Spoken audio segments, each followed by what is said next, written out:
Estamos allí en Eclesiastés bajo una palabra que hemos puesto, el temor del Señor, como título, acerca de cómo nuestro Padre, que es eterno, el Padre eterno, y el orden de los tiempos, ¿no? No es una referencia a dispensaciones, que podría ser, claro, una relación, sino más bien ver en las Escrituras cómo el tiempo del Señor, el tiempo de Dios, ¿no? Cómo aquello que está más allá de las dimensiones nuestras, más allá de nuestra comprensión, pero que efectivamente nosotros nos damos cuenta del efecto, ¿no? Nos damos cuenta de que Dios está obrando de lo sobrenatural en lo natural. ¿Cómo entonces el Señor, por su manifestación, desde que nuestro Señor Jesucristo está sentado a la diestra de Dios Padre en forma directa, en su manifestación directa sobre la iglesia y sobre el mundo, ¿no? Cómo lo movible, dirá las Escrituras, ¿no? Es quitado, lo que no tiene fundamento es quitado, y queda lo inconmovible, queda aquello que es justamente eterno para la gloria de nuestro Dios. Vamos a leer en Eclesiastés un versículo conocido, muy especial, capítulo 9 de Eclesiastés, el verso 11. Dice así, este sabio, que fue un rey, ¿no? Salomón, dice: me volví y vi debajo del sol, dice, que ni es de los ligeros la carrera, los ligeros, ¿no? Ni la guerra de los fuertes, ni aún de los sabios el pan, ni de los prudentes las riquezas, ni de los elocuentes el favor, sino que tiempo y ocasión acontecen a todos. Un tiempo y una ocasión, ya sea para la carrera, en la guerra, ¿verdad? En cualquier circunstancia humana, tiempo y ocasión acontecen a todos. En este contexto del escritor que habla, ¿no?, desde una experiencia muy fuerte, con una manifestación del Señor muy grande en su vida y la vida del pueblo de Israel, está escrito allí en el capítulo 3, en ese contexto, que Dios participa, todo lo hace hermoso en su tiempo, en el tiempo del Señor, y cuando la ocasión es del Señor. Diríamos así, entonces, que las cosas son para alabanza de su victoria, de la gloria de su gracia, ¿no? En el tiempo y en la ocasión que Dios concede. Y si yo estoy atento, velando, ¿no?, orando, estando atento a ese querer del Señor para mi vida. No es que yo busque la ocasión, ¿no? No es que yo me afane, ¿no?, con ansiedad por las cosas, sino que en el reino del Señor Jesucristo las cosas están ordenadas por el Señor, pero también dirigidas por el Señor. Él dirige nuestra vida. Verdaderamente no es que siempre le movamos allí su hombro: Señor, mira, ¿me podrías ayudar en esto? Él está atento omnipotentemente a todas las situaciones nuestras, a todas las situaciones de su casa, de la construcción, de la edificación de su casa, de la iglesia, y a todas las situaciones particulares de cada familia. En cada familia, el varón, la esposa, los hijos, o los que constituyan esa familia, bajo el reinado de nuestro Señor Jesucristo, allí está el Señor, no para que le estemos como despertando. Si bien es cierto, hay experiencias en la Escritura que así parece, pero todas las cosas están sujetas al Señor y a su enseñanza.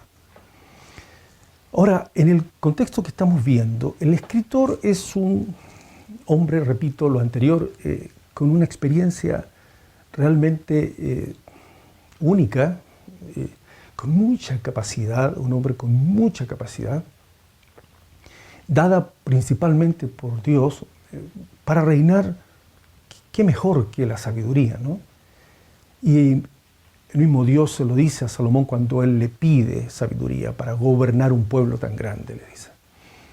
Y ciertamente trae una historia a Salomón, tiene hermanos, hay otros que anhelaban el poder, anhelaban ese tiempo. Su padre estaba ya partiendo, un hombre ya de mucha edad, David. El tiempo que Salomón empezó a reinar en un tiempo muy, muy particular y se manifestó el Señor para confirmar su voluntad sobre este varón, Salomón.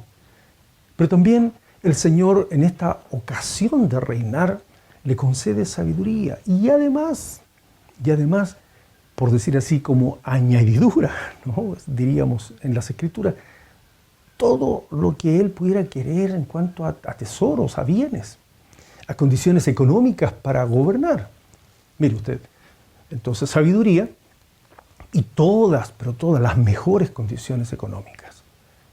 Unido a eso, una situación de tipo de relación, en una situación política de la mejor. El rey David dejó consolidado, o estaba consolidado el reino en todos sus límites y en toda su relación con los demás reinos, reconociendo la autoridad de Dios que había sobre ese varón David. Entonces, Salomón está en el mejor tiempo porque Dios lo quiere, el mejor tiempo porque el Señor lo quiere, pero también la ocasión, cómo está ordenada por el Señor. Ahora bien, el versículo que leímos, les propongo que lo vean a la luz de un hombre que si bien comenzó a reinar y ya está en sus postrimerías, ahora en Eclesiastés en su texto, pero un hombre no puede olvidar a su papá, a su padre terrenal, en el ejemplo, en el modelo, ¿no? Y creo que Salomón se recordaba de David, por eso propongo que lo veamos así. Dice, no es de los ligeros la carrera, no porque David era un hombre ligero, su padre, ¿no? No es porque fuera rápido en todo, busquen en las Escrituras, ¿no? No era de la guerra no era de los fuertes, no porque David fuese fuerte y tomaba al león o al oso, ¿no?, para liberar al rebaño. Yo creo que tenía la memoria, el recuerdo de su padre, porque Salomón no tuvo que ser ni ligero para la carrera, no tuvo que ser fuerte para la guerra, porque en esas cosas estaban todas consolidadas, ¿no? Y como dice, de los sabios el pan, no había que esforzarse para ser sabio, le fue concedida toda la sabiduría. Prudente. Bueno, en cuanto a la sabiduría, David es mencionado como uno de los hombres, y se cita ese versículo así varias veces. La prudencia del rey David, en todo fue muy prudente, menciona las Escrituras. Es por eso que está presente la imagen, ¿sí? Está presente el ejemplo para Salomón. Pero lo dice de esa manera que no es que porque David, su papá, fuese prudente por sí mismo, ¿no? Elocuente, tal vez no era el más elocuente David, pero cuando el Espíritu del Señor estaba sobre él, ¡oh, qué elocuencia en los salmos! ¡Qué elocuencia en el canto, en la profecía!, ¿no? ¡Qué hermoso! ¡Qué lindo! Cómo había ese sentir en el rey David con respecto a los textos, a ordenar todo el oficio de los levitas, cuando se debía luego ya, ¿no?, construir, y le delegó eso a su hijo Salomón.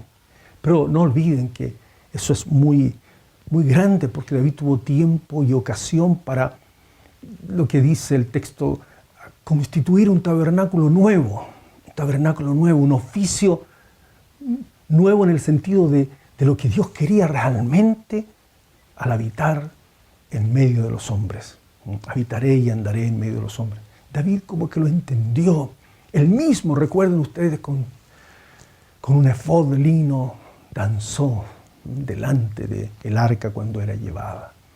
Y habla maravillosamente ese rey David de ese sacerdocio glorioso, eterno justamente, en tiempos eternos. Y habla del sacerdocio de Melquisedec, que es eterno, que no tiene principio de días ni fin de vida. No, es eterno, se refiere a nuestro Señor Jesucristo. Entonces, el tiempo de su padre, de David, y la ocasión para su padre lo tenía en su memoria, creo yo.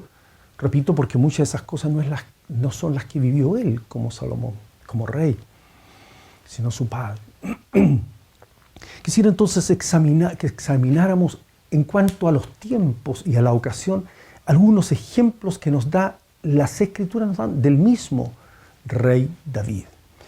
Les invito entonces, fíjense ustedes, y está directamente relacionado con esto, ¿no?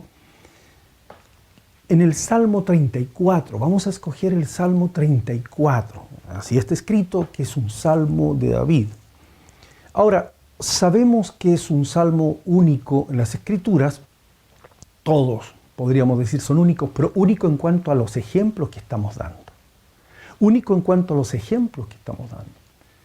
Porque el salmo es un testimonio de una experiencia de este rey, de David, en tiempos difíciles, ya ungido por Dios como rey, desechado el rey Saúl. Pero en él estaba lo ligero para correr. Claro, huía de Saúl de una manera increíble, y antes lo fue. Y aparecen varias cosas allí interesantes, ¿no? que me gustaría que lo viéramos juntos. El Salmo 34, dice el salmista, bendeciré al Señor en todo tiempo.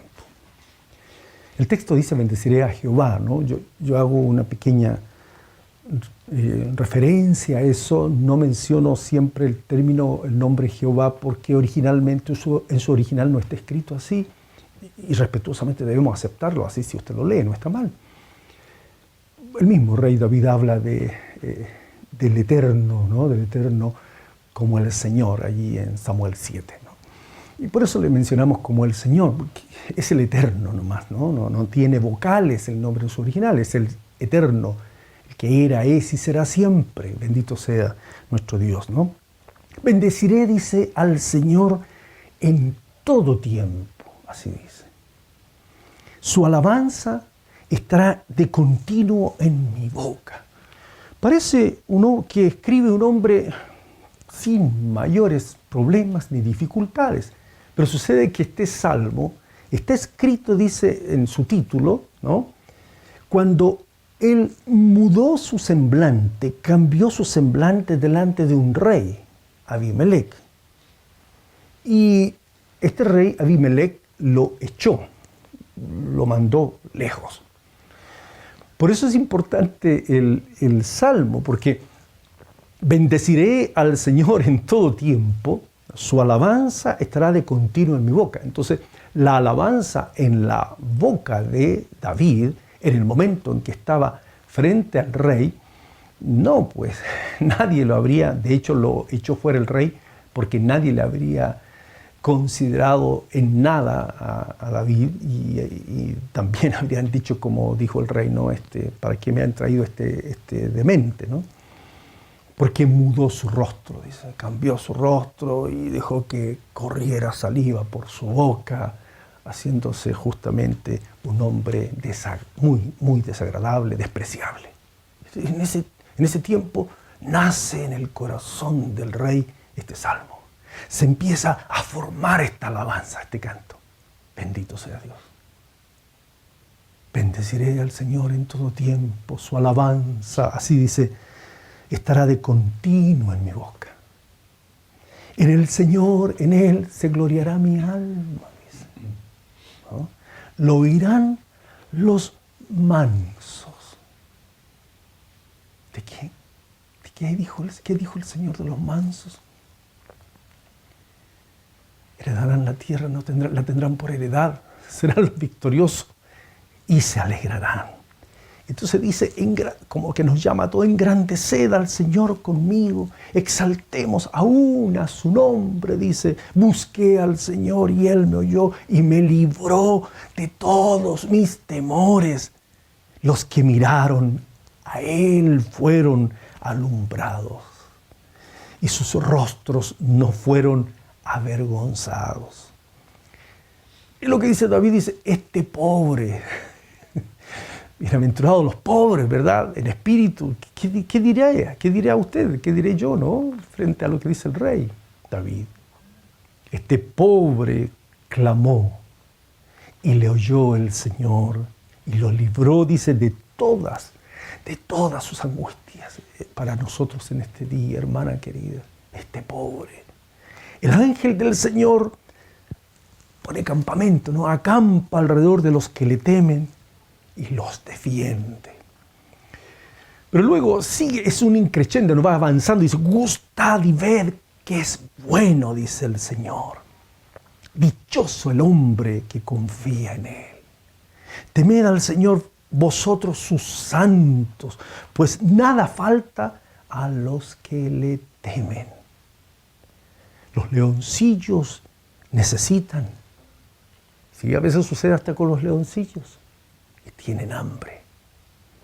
Pero los que buscan al Señor no tendrán falta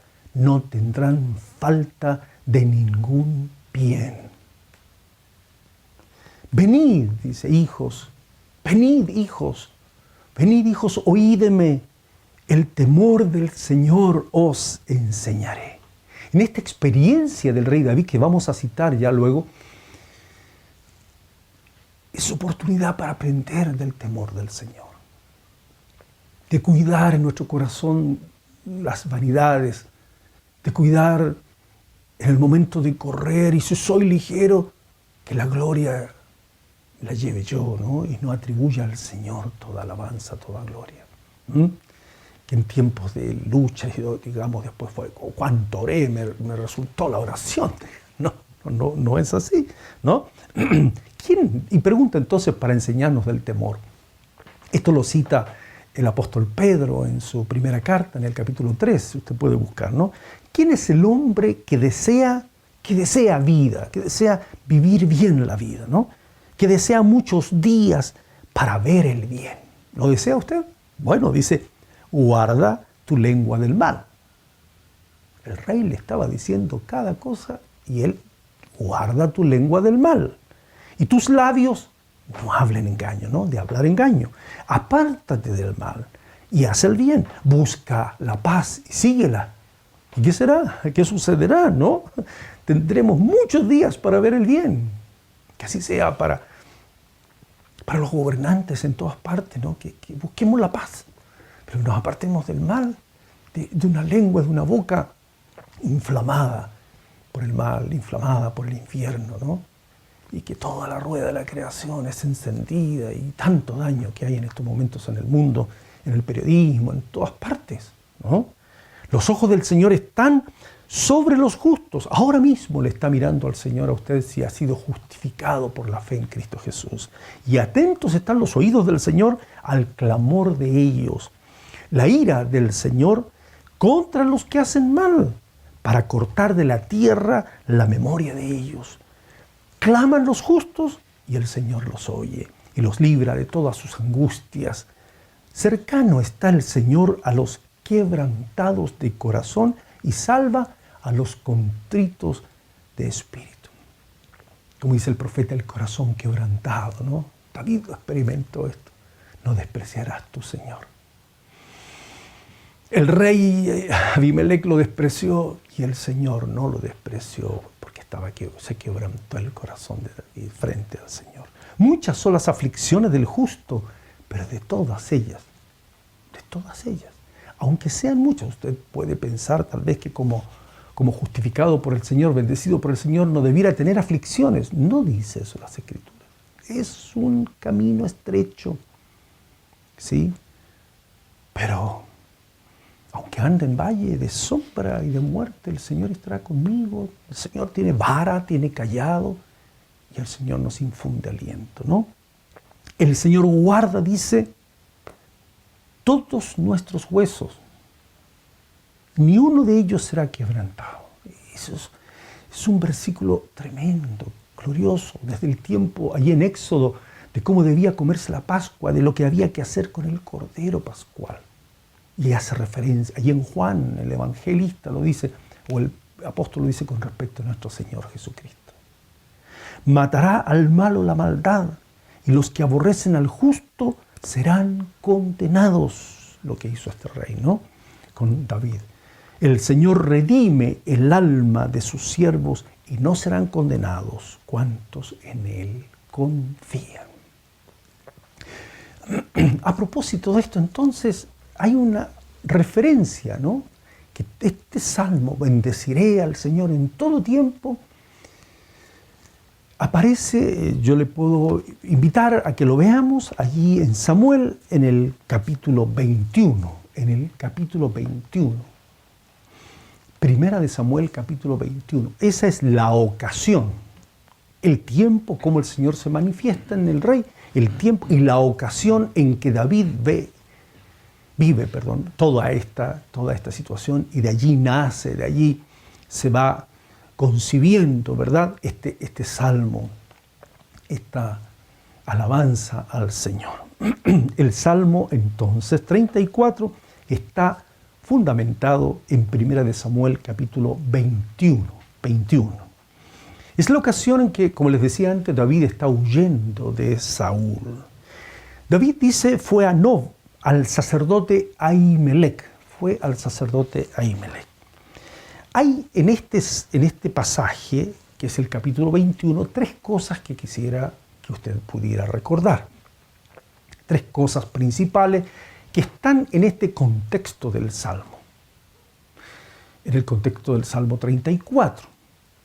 Tres cosas. La primera es, hay una referencia a David, al rey David, cuando joven. Él, después de ser ungido ya, ¿no? Por el también sacerdote, ¿no? Así lo era Samuel, y cómo el Señor lo mandó allí a buscar de los hijos de Isaí un varón para gobernar, para reinar. Habla de David ungido y que bajo esa gracia él se encuentra con una ofensa muy grande de los filisteos contra el pueblo de Dios, pero principalmente los escuadrones del Señor, pero principalmente contra nuestro Dios. Y esta ofensa, con un desafío tremendo, en boca de un gigante llamado Goliat. Entonces, eso está allí, la referencia está en este capítulo 21. Justamente, David en esa ocasión es cuando toma la espada de Goliat. No es la guerra de los fuertes. Bueno, no fue la fuerza de David la que venció a Goliat. Lo primero se refiere entonces a David y Goliat. Ese es el contexto.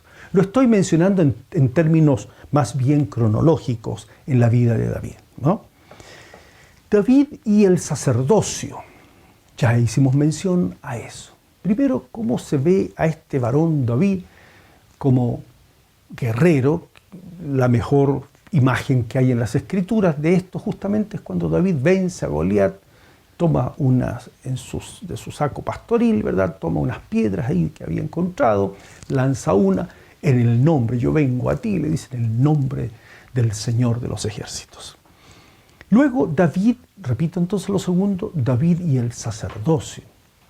Como el canto en su alma, la profecía, ¿no? De ver a Cristo, la profecía es el testimonio de Dios, de ver a Jesucristo, de ver al verdadero Rey, ¿no? De la adoración a Él, de cómo debe estar el corazón quebrantado permanentemente frente al Señor. Eso está en la vida del rey David. Y una de las ocasiones es esta, en que el Señor Jesucristo incluso lo cita allí en Mateo, en el Evangelio, ¿no? En Mateo. También está entonces David y la alabanza, lo que acabamos de decir, pero en referencia justamente a lo que decíamos, ¿no? Que no depende de uno y que finalmente la alabanza toda es para el Señor. Esas tres cosas. En los momentos difíciles, las dificultades o las guerras espirituales, como decían muchas veces, pero en general en las situaciones tan difíciles, Luego, en las situaciones en que hay que ir hacia adentro, en profundidad, en adoración, en reconocimiento de que las cosas no son por nosotros, en que el vaso debe estar limpio en el sentido completo de su referencia que aparece aquí, y que somos para el Señor. Y finalmente, lo que aparece en nuestra boca. Esas tres cosas son sencillas, pero de profundidad, de profundidad. En el capítulo 21, entonces, aparece allí, David está frente al sacerdote Ahimelech, y dice David al sacerdote: el rey me encomendó un asunto y me dijo: nadie sepa cosa alguna del asunto a que te envío y lo que te he encomendado. Yo le señalé a los criados un cierto lugar. Ahora pues, le dice David, es para estudiarlo, ¿no? Pero le dice David al sacerdote, al sumo sacerdote, le dice: ¿tienes algo a mano? ¿Qué tienes algo para comer? Le dice. El sumo sacerdote le dice, o el sacerdote le dice: no tengo pan común a la mano. Solamente tengo pan sagrado. Pero lo daré si los criados se han guardado a lo menos de mujeres. O sea, había todo en la enseñanza que conlleva la Pascua, la necesidad de limpiarse, de mantenerse totalmente consagrado, por decir así, el alma y el cuerpo, para el Señor en ese tiempo. ¿Cómo debía ser? Eran todos para el Señor, incluyendo su cuerpo. David le dice: bueno, mira, en verdad llevamos ya más de 2 días lejos de casa, de mujeres, de todo. Entonces dijo: tan santos los muchachos, todos los jóvenes. Bueno, era gente de guerra, aunque el camino, dijo David, es profano, es una situación bastante complicada, y que puede ser así, hermanos, ¿no? Puede ser así. En el tiempo entonces del sacerdocio, para con el Señor, aquí, nuestra vida debe reconocer profundamente al Señor. Vivimos en un camino profano, como dice David. Vivimos en una huida permanente, en un peregrinaje, en un camino hacia el Señor. Huida en el sentido de una Pascua permanente, un salir permanente. Pero qué bueno es consagrarse al Señor, un reconocer al Señor, un comer de la Pascua, un comer del pan sagrado. Es lo principal. David le dijo: bueno, no hay problema. Y el sacerdote dice, de ese pan que ya habían puesto recién, pan calentito allí, entonces le da. Es interesante, si usted busca esto, ahí me parece que está, se lo voy a mostrar en Levíticos 24. En Levíticos 24 aparece esto del pan de la proposición. Es un pan que representa a cada una de las tribus de Israel. Está en una mesa. Son 12 pancitos bien preparados, y sobre esos pancitos, así está escrito, debía de rociarse en la hilera de los pancitos, sobre ellos, dice, incienso puro. Y era un pan aromático especial, consagrado al Señor. Todos los sábados se cambiaba y estaba allí el pan aromático, agradable, delante de la presencia del Señor. Nosotros estamos y debemos estar con nuestro cuerpo, nuestra vida consagrada, agradable al Señor. Aún en los tiempos de profanos, por decirlo, en tiempos difíciles, tiempos complicados, no debe faltar, nunca debe faltar ungüento sobre nuestra cabeza, nunca debe faltar gracia del Señor, unción del Señor en nosotros, y de nosotros nunca debe faltar consagración al Señor. Bueno y hermoso, porque lo toma David y come entonces y le lleva a sus demás colaboradores en esta huida, todos los que estaban con él. Es interesante porque no solo David come, también comen todos los demás. Y son bendecidos los demás, aunque los que seguían a David no eran, tal vez, para muchos, las mejores personas. Nuestro Señor Jesucristo hace referencia a esto. No sé si recuerdan que un día sábado, dice así, ¿no? Las Escrituras, está el Señor así dice, ¿no? Con sus discípulos caminando así, ¿no? Por los sembrados, iba el Señor caminando con sus discípulos.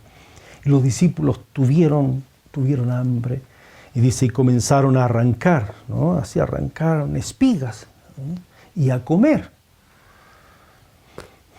Los fariseos entonces le dijeron, he aquí tus discípulos hacen lo que no es lícito hacer en el día de reposo. Y el Señor les dijo, ¿no habéis leído lo que hizo David cuando él y los que con él estaban tuvieron hambre? Cómo David, dice, entró en la casa de Dios y comió los panes de la proposición, que no les era lícito comer ni a él ni a los que con él estaban, sino solamente a los sacerdotes. El Señor es el que interpreta, no hay nadie mejor que el Señor como para interpretar las Escrituras. Cuidado que alguien quisiera añadir a lo que el Señor dice. No. Eso estaría mal de nuestra parte, ¿no? Añadir cosas a lo que Dios dice. El Señor Jesucristo zanja toda la situación allí, ¿no? Todos debían de participar del sacerdocio para los que estudian. No era solo Leví. Leví representaba a todo el pueblo. Recuerden, estudien. El Señor había dicho por boca de Moisés, todo el pueblo me será un reino de sacerdotes. No lo podían hacer en ese tiempo. Se consagró una tribu para representar a todos los demás. Ese pan que comieron no era solo el pan que representaba a la tribu de Leví, sino representaba a todas las tribus. Es como comer de Cristo. La Pascua era para todos, aunque en el rito Dios había dicho que solo la familia de Aarón podía comer de ese pan. Pero en Cristo Jesús, en su sumo sacerdocio, Él da su vida como pan para que nosotros nos consagremos. Y no solo nosotros, sino el mundo entero pueda comer de este pan. ¿Cuánto necesitamos que en el tiempo de Dios, ahora, lo que Dios quiere para un mundo con tanta hambre? Pero hambre de perdón, hermanos. Hambre de restauración, hambre de sanidad. Hambre de que, como dice la Escritura, que en Cristo cayeron los muros de división, de separación. En la cruz un nuevo hombre, y en la cruz, dice así, se mataron. En la cruz, dice Pablo a los Efesios, se mataron las enemistades. Triunfó sobre el mal, sobre la muerte, el Señor en la cruz.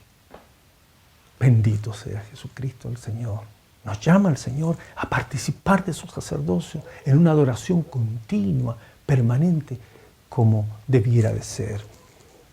No es de los sabios entonces el pan, como dice Eclesiastés allí. No es de los entendidos el pan. Hay tiempo para ti y una ocasión para ti para buscar el sacerdocio del Señor. En su temor rendirte a Él. Siga leyendo el capítulo 12 allí en la cita, porque habla nuevamente un poco más del sacerdocio, hablando del reposo del Señor, y bueno, es mucho más completo, ¿no? Mucho más completo. En el capítulo 21 de Samuel, entonces, si usted sigue, bueno, dice que había un hombre allí, un principal de los pastores, vuelvo a 1 Samuel capítulo 21, había en ese sector justamente Doeg, dice el edomita, así le llaman, ¿no? El principal de los pastores de Saúl, que perseguía al rey David. Y David dijo a Ahimelech, al sacerdote, ¿no? ¿No tienes aquí a mano lanza o espada? ¿Tienes tú, como sacerdote, una lanza o espada? Porque no tomé en mi mano mi espada, ni mis armas, por cuanto la orden del rey era apremiante, dice David, ¿no? El sacerdote le respondió, la espada de Goliat, el filisteo, al que tú venciste en el valle de Ela, está aquí envuelta en un velo detrás del efod, mire, ¿no? Si quieres tomarla, tómala, porque aquí no hay otra sino esa. Y David dijo, ninguna como ella, dámela, le dijo David. Cuando más joven, cuando vence al gigante, a Goliat, con esa espada, corta la cabeza del gigante. No es de la guerra a los fuertes. Goliat había dice que honrando a sus dioses, ¿no? Con la boca llena de idolatría, ¿no? Había dicho que lo iba a destruir, que su carne se la iba a dar a las bestias, a las aves. Lean eso un poquito antes, me parece que el capítulo 17 de Samuel, 1 Samuel. Y David dice, bueno, tú vienes a mí de esa manera, con toda tu fuerza, el más grande de los paladines, pero yo vengo a ti, le dijo, en el nombre del Señor de los ejércitos, a quien tú has insultado, a quien tú has ofendido. Y ahí con la onda, ¿verdad? Este joven, bueno, vence a Goliat. Y con esa espada, la que tenía Goliat, le corta la cabeza. Es vencido el maligno, ¿no? Hay una referencia hermosa a nuestro Señor venciendo sobre el gran gigante, el gran Goliat que nos atemoriza a todos, que nos ofende a todos, ¿no? Eso en nuestra vida debe estar zanjado, ¿ya? La Escritura nos da otra espada a nosotros, ¿no? Y es la palabra del Señor. Es la espada del Espíritu, dice, ¿no? Que es como una espada más corta, dicen los entendidos, ¿no? Que es como de la guerra cuerpo a cuerpo, por decir así. Pero es la espada del Espíritu, la palabra del Señor. Ninguna como esta, dijo David. No sé qué le habrán dicho sus colaboradores cuando vieron David. No sé si se llevó allí el efod, no sé, de lino, no lo sé, pero ¿cómo estaría esa? Muéstramela, déjame tomarla. No, la espada en sí no tiene ninguna importancia. La espada que tiene importancia, la de Goliat no, la que tiene importancia es la espada del Señor. Es el nombre del Señor en nuestra boca. Eso sí que tiene importancia. Es el poder del Señor en nuestro corazón, aunque en nosotros haya mucha debilidad. La grandeza siempre es del Señor y es para su gloria. Eso es lo importante en su vida, dice. Bueno, el sacerdote le dijo la espada de Goliat, bueno, tómala, y la llevó. En cuanto entonces a esa situación, es en el nombre del Señor de los ejércitos, no es en nuestras fuerzas. Amén. Dice que David, lo último, se levanta aquel día y huyó, se fue de la presencia de Saúl y se fue, dice, a Aquis, ¿no? Rey de Gat. Los siervos de Aquis, de ese rey de Gat, le dijeron, cuando lo ven, ¿no es este David, el rey de la tierra? ¿No es este de quien cantaban en las danzas diciendo? Esta es la tercera parte, ¿no? Cuando nos alaban, cuando nos reconocen. ¿A quién atribuimos la gloria, no? No decían, dicen todos los siervos de Gat, no decían, hirió Saúl a sus 1000 y David a sus 10.000. No. Cuando David se dio cuenta de que estaban recordando esos hechos y que como la gente, todos cantaban y le daban a él una mayor gloria, ¿no? Un mayor reconocimiento que al rey Saúl, dice así, ¿no? Puso en su corazón esas palabras. Y tuvo gran temor de Aquis, rey de Gat. ¿Qué hizo? Cambió su manera de comportarse delante de ellos y se fingió loco entre ellos. Y escribía en las portadas de las puertas y dejaba correr la saliva por su barba. Imagínense eso. Primero, se comportó distinto. cambió su comportamiento, errático, raro, ¿no? Se fingió loco entre ellos. Un demente, contestaba mal, seguramente. Hacía como que no entendía. Se puso a escribir en las portadas de las puertas. Imagínense escribiendo cosas allí, David. Nada coherente. Y dejaba correr la saliva por su barba.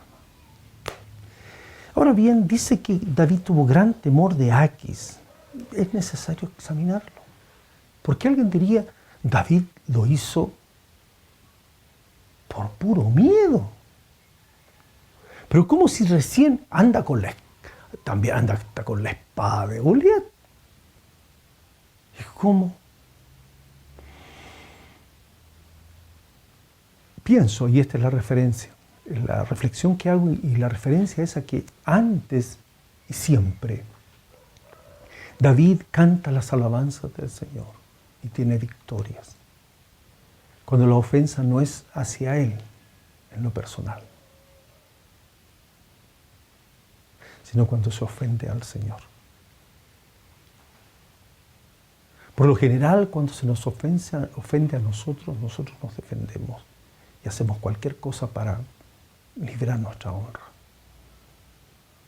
A lo mejor David, si hubiese dicho, Señor, líbrame ahora de manos de Aquis como lo hiciste de los filisteos, a lo mejor habría quedado derrotado, vencido. ¿Por qué? Porque lo estaba haciendo por sí mismo. Lo estaba haciendo por sí mismo y para sí mismo. En este caso, lo que hizo fue buscar, en una forma bastante especial, ¿no? Hasta simpática, no sé, como usted quiera verlo, no como quiera, eso es como aparece, pues, ¿no? Que no hay mucha más imaginación que esa no hay, ¿no? Entonces dice Aquis el rey, y aquí veis que este hombre es un demente. ¿Por qué lo habéis traído a mí? El rey dice, ¿acaso me faltan locos para que hayáis traído a este que hiciese de loco delante de mí? ¿Había de entrar este en mi casa? ¿Acaso nos faltan locos?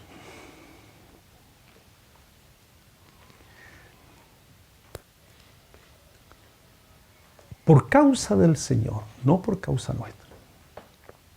Por causa del Señor, verdaderamente, el Evangelio es una bendita locura. Pero si vamos a sostener lo de Cristo, sus triunfos, ¿ya? Hagámoslo en la gracia del Señor. Hagámoslo en el temor del Señor. Hagámoslo, como dijo el Señor, aprended de mí que soy manso y humilde de corazón. Hagámoslo en el misterio de Dios. ¿Cómo es eso? Sí, la mayoría de las cosas que el Señor hizo, ni sus propios discípulos podían sobrellevarlas. Menos la gente, hasta en parábolas les hablaba. No, para que justamente fuera algo así como dice el profeta, despreciado y desechado entre los hombres. Sin hermosura, para que le deseemos, para que no sea esa forma leudante que cita las Escrituras, eso que infla, que hincha, ¿no? Que eso que hace verlo a uno más grande en el pan. Sino que en el Evangelio, para entender el porqué de las cosas, sea porque Dios nos lo revela. Para que sea el tiempo de Dios, Dios se revela el momento de estar frente a Goliat y sea vencido Goliat. Dios revela cómo hacerlo. Dios revela en la fuerza de quién lo hacemos y en el nombre de quién lo hacemos. No es hacer una doctrina de eso y vayamos con nuestras propias piedras, ¿no? Y bueno, ondas, digamos, ¿no? Venciendo. No se hace así. se hace en el misterio, en la gracia del Señor. Tampoco se pretende el sacerdocio. En Hebreos, en el capítulo 5 se dice, ¿no? Nadie toma para sí la honra de ministrar como sumo sacerdote. Solo es Cristo el Señor, ni Él siquiera, ni Él se glorificó a sí mismo, dice. Ni Él se humilló. No se olviden que el Señor, ni Él se tomó esto, sino que se humilló, eso iba a decir, hasta la muerte y muerte de cruz. No se olviden de eso. Murió como que Barrabás fuera mejor que Él. Murió Él por Barrabás y por todos nosotros. La gracia del Señor nos permite estar en su misterio para que nos vean justamente como que no correspondemos a este mundo, porque no somos de este mundo. Cada vez que nos esforcemos por igualarnos, por parecernos, nos vamos a equivocar. Es al revés, es lo opuesto a eso, ¿no? Dice el apóstol Pedro, ¿no? Dice, hablando del Salmo, ¿no? Justamente del Salmo 34, el apóstol Pedro toma esto del Salmo 34, quisiera hacer un alcance al respecto. Dice que el Señor nos guardará de todo mal, así dice, ¿no? Y dice, gustad y ved que es bueno el Señor, dice. Tal vez nos hemos olvidado que hay que poner en lo profundo de nuestra vida la obra del Señor, arraigarnos en Cristo. No es algo superficial. El Evangelio, por supuesto, no es algo simple, es algo muy, muy profundo. Distinto es ser sencillos. Gustad y ved, dice el texto, ¿no? Qué bueno es el Señor, dichoso el hombre que en Él confía. Pedro dice, deseen la leche espiritual como un niño recién nacido, no adulterada, para que por ella crezcamos para salvación, que podamos crecer si es que hemos gustado, dice, ¿no? La benignidad del Señor. Qué bueno es el Señor. Si hemos gustado que es bueno el Señor. Creo que hace referencia como eso de gustar, es una leche que no está adulterada, que tiene el mejor sabor, por decir así. Que nutre la palabra del Señor, la gracia del Señor, lo que Dios nos revela, su conocimiento bendito, es mejor que cualquier cosa. Y ahí entramos en el tiempo del Señor, ahí entramos en la eternidad del Señor, ahí nos damos cuenta qué bueno es el Señor. Ahí nos damos cuenta qué bueno es cuidar, ¿no? Nuestra vida para el Señor en su sacerdocio. Es lo que dice Pedro luego, ¿no? Acercándonos a esa piedra viva para ser edificados como casa espiritual y sacerdocio santo. Pedro también dice que seamos de un mismo sentir todos nosotros. En la primera carta, en el capítulo 3, dice, de un mismo sentir. Que seamos compasivos, que nos amemos fraternalmente, que seamos misericordiosos, que seamos amigables, que no devolvamos mal por mal en el tiempo del Señor. Nos da la ocasión el Señor para ser así. No andar cortando, no andar dañando a los que tal vez han caído o ya están desechados, como el rey Saúl, ¿no?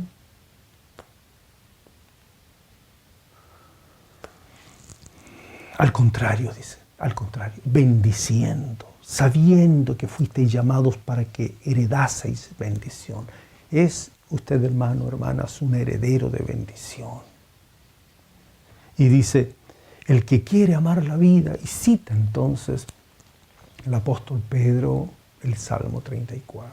El que quiere amar la vida y ver días buenos. Pero no es amar la vida, esta vida del mundo, sino lo que el Señor te presenta el llamamiento que el Señor te hace. ¿Quiere ver días buenos? Es como una siembra. Dice, refrene su lengua del mal. A ver, refrene, ponga freno, fuerte. Su lengua del mal. Sus labios no hablen engaño. Y dice, apártese del mal, haga el bien, busque la paz y sígala, porque los ojos del Señor están sobre los justos, sus oídos atentos, ¿no?, a sus oraciones. El rostro del Señor está contra aquellos que hacen el mal. ¿Quién es aquel que os podrá hacer daño? Dice, ¿quién es aquel que os podrá hacer daño? Si vosotros seguís el bien. ¿Quién acusará a los escogidos del Señor? Si Dios es el que justifica. Bendito sea el Señor. Más, ahora, si alguna cosa padecemos por causa de la justicia, y ahí está el punto, ¿no? Bienaventurados sois, por tanto, no os amedrentéis por temor de nada, ¿no?, de ninguno, ni os conturbéis. Voy a completar esto con el versículo 15, que dice el apóstol, dice, santificad a Dios el Señor en el corazón. ¿Cómo le santifico yo a Él? Guardando que en lo más central, en mi voluntad, de mis sentimientos, donde está el tesoro, dice, donde está el tesoro, en el corazón, allí esté nuestro Dios como tesoro. Y salga todo lo demás del corazón, y sea solamente el Señor, el principal, en el corazón. Y preparados entonces de esa manera, para presentar defensa con mansedumbre. Mire, no con una apologética humana, carnal muchas veces, sino con mansedumbre y además con reverencia, ante todo el que nos demande razón de la esperanza que hay en nosotros.